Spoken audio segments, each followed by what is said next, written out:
So, as Nahal said, this session is about child-first approaches to supporting children in the youth justice system. So, the areas we're going to cover are exploring who the children are that are in the youth justice system, what we can do to prevent children from entering the youth justice system, how we can reduce the trauma of children in contact with the youth justice system, and how to get children out of the youth justice system. So just a little bit about me. So I completed the Frontline programme in 2019. And in terms of professional experience, I've worked in frontline child protection, CAMHS inpatient settings. I've worked as a prison officer and I currently work in police custody. My role at the moment is assessing individuals that are arrested and brought into police custody. So that is children and also adults.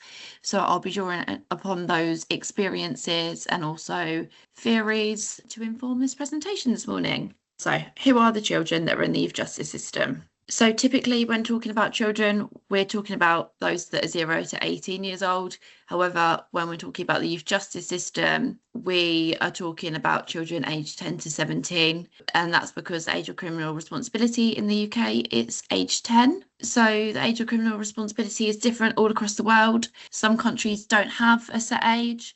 The youngest is in some South African and South Asian countries, which is age 7, and the oldest in some South American countries is age 18.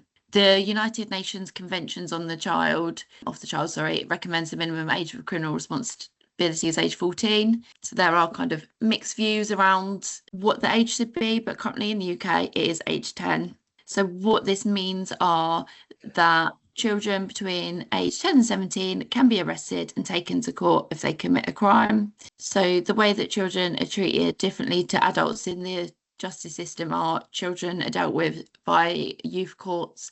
They're given different sentences and they're sent to special secure centres for young people and not adult prisons. So throughout this presentation, I will talk a lot about the Youth Justice Board, and that's a quote from them at the bottom there. So essentially, the Youth Justice Board are the public body that's responsible for overseeing the youth justice system in England and Wales. And there's a real focus on child first practice within the youth justice services, which essentially means seeing children as children and not as criminals or offenders. So the child first approach is reflected in recent legislation, such as the Crime and Policing Act 2026. So that act represents a significant step forward in recognising that children who are exploited by adults are victims and seeks to protect these children as opposed to criminalising them. Okay, so who are the children that we're talking about that are involved in the youth justice system? So these are some stats that were published by the Youth Justice Board that represent data from 2024 to 2025. So that's our most up-to-date data. And it gives an overview of the demographics of the children. What we know is that doesn't accurately represent our population of children, and there is overrepresentation of some groups. So some of the groups that we know are overrepresented in the youth justice system. So looking at specific groups that are overrepresented, we know that Black children make up only 4% of the population, but account for around 28% of children in youth custody. Mixed heritage children are overrepresented at every stage of the justice process, and Asian and other minority ethnic groups are disproportionately affected in different ways. So care experienced children are also greatly overrepresented. Around 50% of care experienced children will have a criminal conviction by early adulthood. 92% of looked after children in England in 2021 who had received an immediate custodial sentence by age 24 were identified as having special educational needs. And in 2019, it came out that 8% of children in young offender institutions and 13% in secure training centres were identified as travellers. This compares to just 0.1% of the Gypsy, Roma and traveller community, which are in the general population. And what we also know about the Gypsy, Roma traveller community, a lot of the time they don't self-identify and share their background because of concerns that they would be penalised because of it. So this is just a snapshot of those children that have presented that as their identity, and it could actually be a lot higher.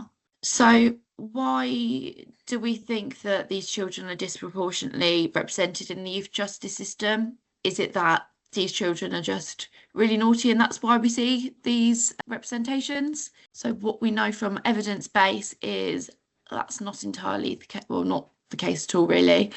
So on the left here, what you'll see is there's the stop and search rates based on ethnicity, and this was from 2024. So this isn't just about children, this is adults as well, but what it really does show is that there's significantly more stop and searches conducted on Black individuals, and that obviously isn't reflective of our population. So when looking at children in the youth justice system, we know that white children are more likely to be diverted away from the justice system and given out of court disposals, whereas Black children in particular are more likely to be remanded to custodial settings whilst awaiting trial. So they're kind of subject to more punitive approaches and potentially further disadvantaged by the trauma of experiencing custodial settings. So children cared for by the local authorities or placed in residential settings are more likely to be criminalised, as the police are contacted in situations where they wouldn't ordinarily be in home settings. So, for example, a child in care may exhibit some aggression or might, I don't know, punch a wall or something. Whereas if that child was in a home setting, the likelihood that police would be called and that child would be criminalised is a lot less. There's also an adultification bias, which is where certain children are viewed as being more streetwise and less vulnerable than other children. So there's a lot of overlapping between adultification and intersectionality. So research shows that Black care experienced girls are the most vulnerable to adultification bias, and that's particularly around sexuality, and they're not seen as children and seen as being more adult in those kind of settings. And what we know is that boys are also overrepresented in the youth justice system due to deep-rooted societal gender bias, with boys typically being perceived as the aggressor and girls as the victim. So that might feed into why there's a lot higher rates of boys in the youth justice system than girls. What we also know about the children that are in or come into contact with the youth justice system are that they are more likely to have experienced adverse childhood experiences. So in 1990, there was a study that basically investigated childhood abuse and neglect and household challenges and how it linked to later life health and well-being. And these 10 adverse childhood experiences were identified. There's been, a lot of change in our world since then. And there's been things like, the COVID pandemic, which is being put forward as, is that an ACE for children? Poverty, bereavements, caring responsibilities, these are certainly all things, yet online influence ever more becoming something that impacts children.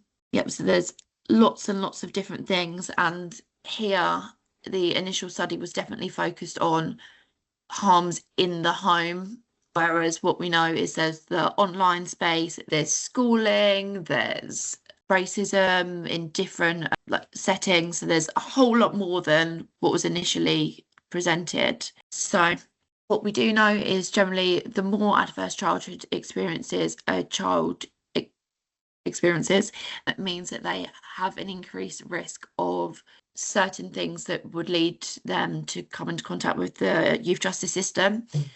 So, for example, criminal behaviour. Studies show that children with multiple ACEs are more likely to engage in violence, drug use and criminal activities. Poor mental health and emotional regulation. So ACEs can lead to anxiety, depression and PTSD, difficulty managing emotions and increasing the likelihood of reactive aggression and risky behaviour. More ACEs also increase the likelihood of school exclusion and learning difficulties. So trauma can impact on cognitive development, leading to poor academic performance, truancy and school exclusion, which are also linked to higher rates of contact with the youth justice system. There's also an increased likelihood of being vulnerable to criminal exploitation. So gangs and criminal networks often target children with ACEs as they may be easier to manipulate due to their unstable backgrounds. Kind of have less of those protective factors. And also more ACEs also increase the risk of substance misuse and gang involvement. So children exposed to ACEs may turn to alcohol, drugs or gang involvement as a way of coping with the trauma that they've experienced. So what we know is that trauma can have a significant impact on brain structure. Studies have shown that children who have experienced abuse have similar brain profiles to war experienced soldiers. And the overriding principle is that children that have experienced trauma and abuse need to be helped to recover rather than being punished for behaviours that emanate from their abuse. So adverse childhood experiences increase the likelihood of contact with the justice system, but it should also be recognised that being arrested, sentenced and detained in custodial settings is traumatic in itself. So the previous Conservative government planned to close all of England's 4 youth offending institutes and its 1 remaining secure training centre and replace them with smaller secure schools around the country. So looking more at moving away from punishment and putting children into further unsafe environments and focusing on how to support children, address vulnerabilities and reintegrate into communities, which would in turn reduce the likelihood of continued involvement in the justice system. So since that plan, only 1 secure school has been open so far, and that's in Kent. However, there have been youth offending institutions that have been closed down. So what that has actually led to is the children that are going to youth offending institutes and those settings are actually being placed further away from their families, which further increases the children's vulnerability. So ultimately, the first step would be, what can we do to prevent children from ever coming into contact with youth justice services? So research shows that people with speech, language and communication needs are strongly overrepresented within the justice system. Speech, language and communication needs can exist in isolation or alongside or as part of other disabilities. People diagnosed with neurodevelopmental disorders, so primarily autism and learning difficulties, will typically have some form of speech, language and communication needs. And there's also an increased risk of speech, language and communication needs within young people with ADHD, conduct disorders, social, emotional, behavioural difficulties and dyslexia. So essentially, if these problems are not addressed early, the spiral of disadvantage will deepen. Research shows that children who are suspended, excluded or persistently absent from school are significantly more likely to come into contact with the youth justice system. Children with neurodivergent speech, language, communication needs and traumatic experiences exhibit heightened states of emotions or display reactive aggression. So the key things that we can do is, instead of responding to that behaviour and seeking to punish the behaviour, which may link to speech and language needs, neurodivergence, experiences of trauma and things like that, instead of responding and punishing that behaviour, the key focus is to approach with curiosity and compassion and understand the why beneath these behaviours. Essentially only involve the youth justice system when that is appropriate.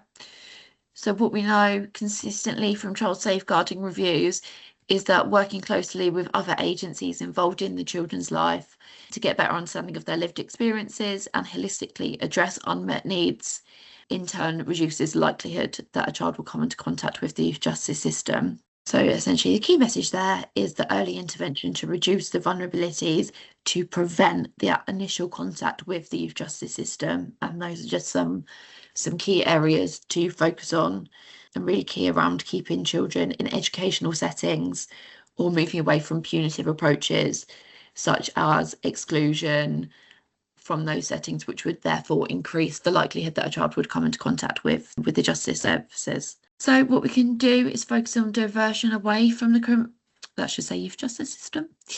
So there's some simple ways of doing this. So unfortunately in police custody, children are arrested and brought into custody as sometimes there's nowhere else for that child to go. That isn't an acceptable reason for children to be criminalised, as it further disadvantages children that have unsafe home lives and limited support networks. So unfortunately in custody, there is obviously a shift away from this, but we do sometimes still see children that are brought into custody and arrested, and the circumstances of arrest will go, something's happened, but the reason that they've been brought into custody is because there's nowhere else for that child to go. So that child is instead placed behind a door in a cell, away from support networks, not really knowing what's going on. And if that same child had a different home life or more extensive support networks, they wouldn't have been criminalised.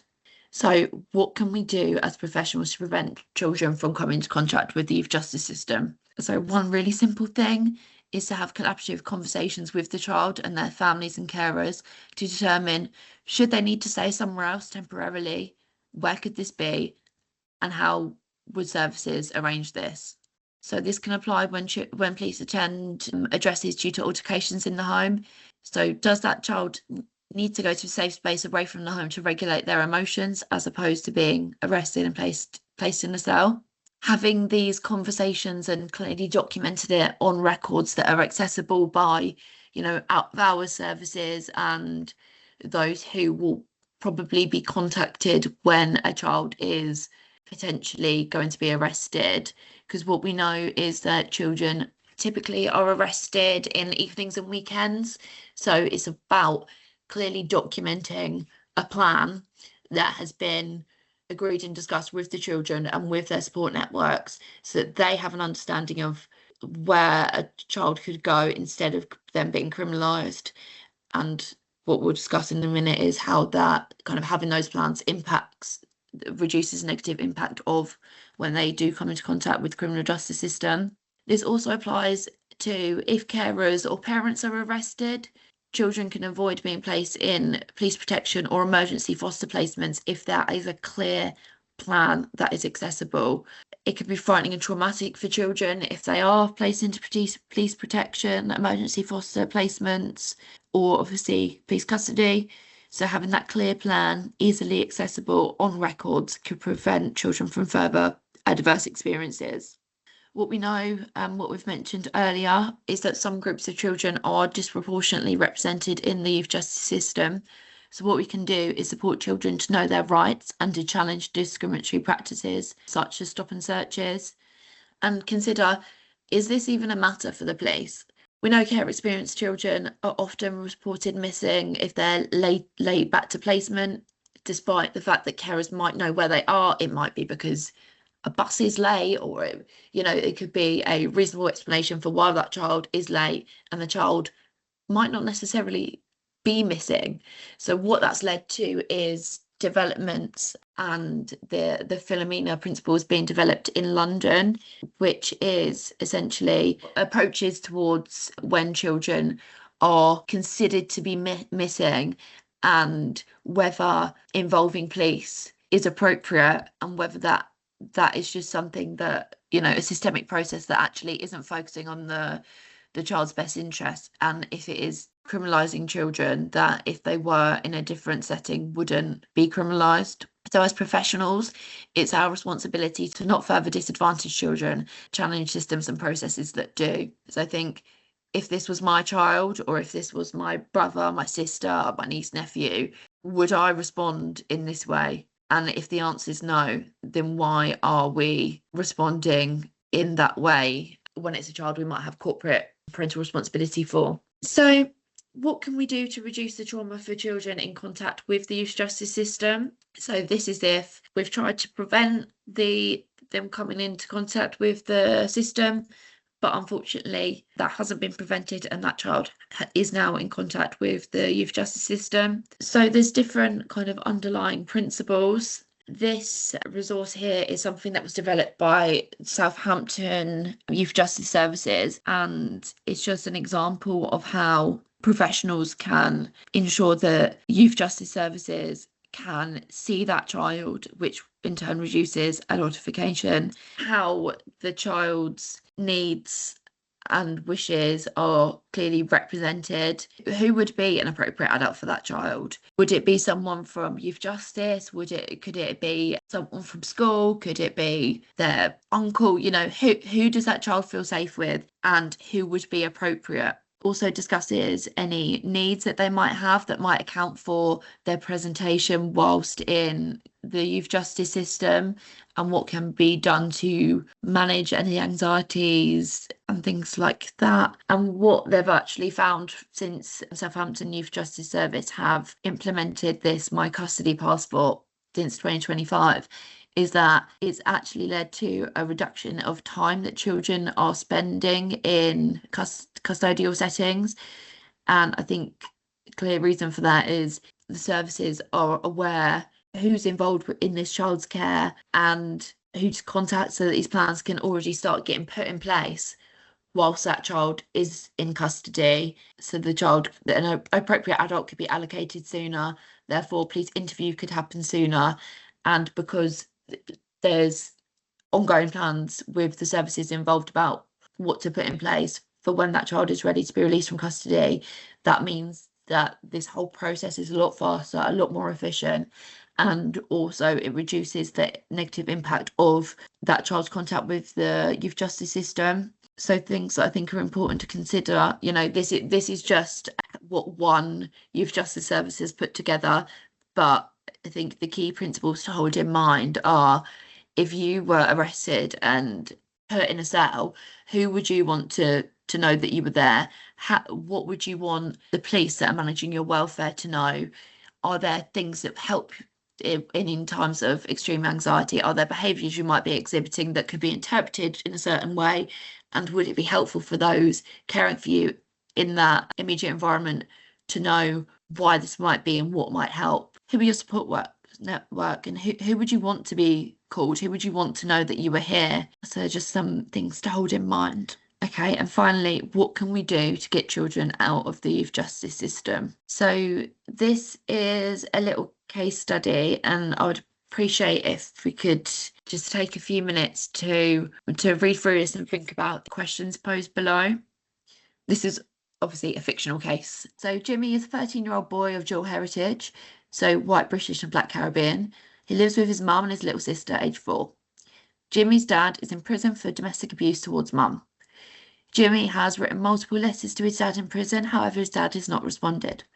Jimmy's sister doesn't recognise their dad, although she becomes distressed when males enter the home. Jimmy's teachers always tell him to sit down and stop talking in class. He finds this difficult and is often sent out of lessons for disruptive behaviour. He enjoys playing football at lunchtime, but often misses this due to detention. Mum has recently been diagnosed with ME and has been struggling to keep up with day-to-day tasks. She does not want anyone to know she needs support, as she sees this as a weakness. Jimmy's begun stealing groceries from the shop to keep the kitchen cupboards topped up. Jimmy started skipping school and has become socially withdrawn. He doesn't relate to his school friends anymore, as why would they understand what he's going through? So based on those things, what do you think Jimmy might think about himself? With all of that in mind, I think we can assume that Jimmy probably doesn't feel particularly positive about his future, because there's a lot of negatives in there, and the positive things that he enjoys have kind of been taken away, such as the football, and there doesn't seem to be much future planning around what he's good at or what he can achieve. It's all focused around other people's experiences and how that might negatively influence how he sees himself and how he sees his life trajectory. What kind of messages do we think would be helpful for Jimmy to hear and improve his outcomes going forward? Being curious about what's going on for him, what might be contributing to these behaviours we're seeing, because essentially punishing the behaviour doesn't address the underlying causes. It doesn't make Jimmy's life better in any way. It just kind of further disadvantages, which means the likelihood that Jimmy will come into contact with the youth justice system and some of the other things we've mentioned earlier just further increases. Yeah, none of it is his fault. Yeah, really important for him to know that. And absolutely that he needs and deserves support, so he's worth that support. So previous approaches in the youth justice system have focused on responding to risk and consequential thinking programs. So, for example, a child has been arrested for a weapons offence, so they'll go to a knife crime awareness program, substance misuse, drug awareness program, violence and aggression, anger management program, and those kind of approaches are what has historically been used.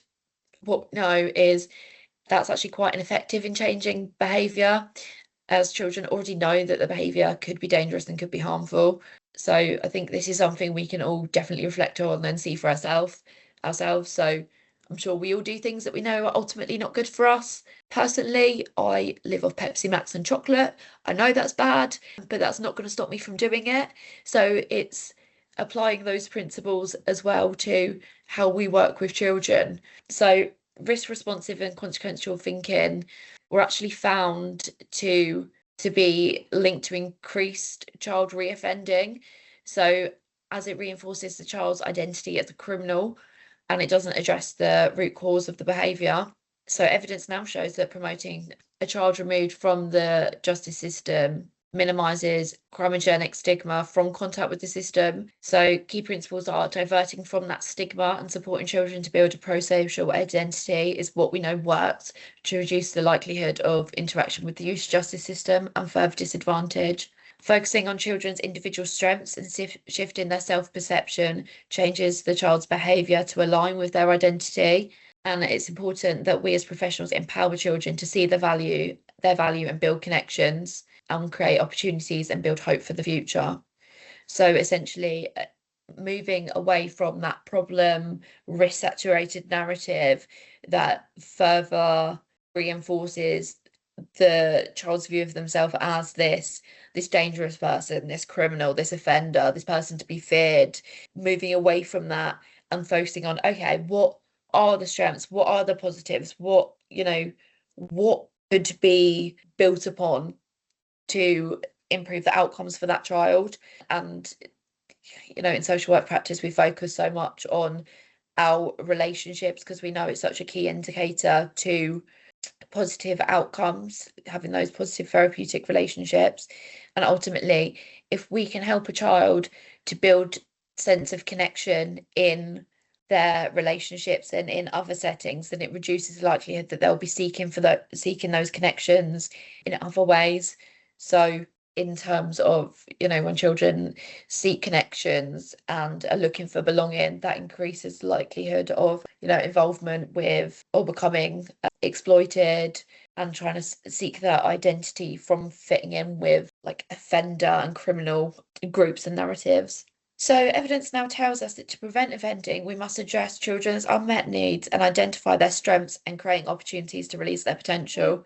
Finally, there's just some key takeaways from the child first approach, which is what underpins how the youth justice system support children. Although these child first principles are specific, underpin the youth justice system, they can be applied to all interventions with children. So it's referred to as the ABCs. So seeing children as children, prioritising the best interests of the children and recognising their particular needs, capacities, rights and potential. So all work is child focused, developmentally informed, acknowledges structural barriers and meets responsibilities towards children. So B, building pro-social identity, promote children's individual strengths and capacities to develop their pro-social identity for sustainable, leading to safer communities and fewer victims. All work is constructive and future focused, built on supportive relationships that empower children to fulfill their potential and make positive contributions to society. C, collaborating with children, so encourage children's active participation, engagement and wider social inclusion. All work is a meaningful collaboration with children and their carers. And finally, D, diverting from stigma. So promoting a child who's removed from the justice system using preemptive prevention, diversion and minimal intervention. All work minimises crimogenic stigma from contact with the system. And then just one final closing thought is around seeing the child and breaking the cycle. So we'll leave you with a quote from the United Nations Convention on the Rights of the Child, which says, "Children who have been neglected, abused or exploited should receive special help to physically and psychologically recover and reintegrate into society. Particular attention should be paid to restoring the health, self-respect and dignity of the child."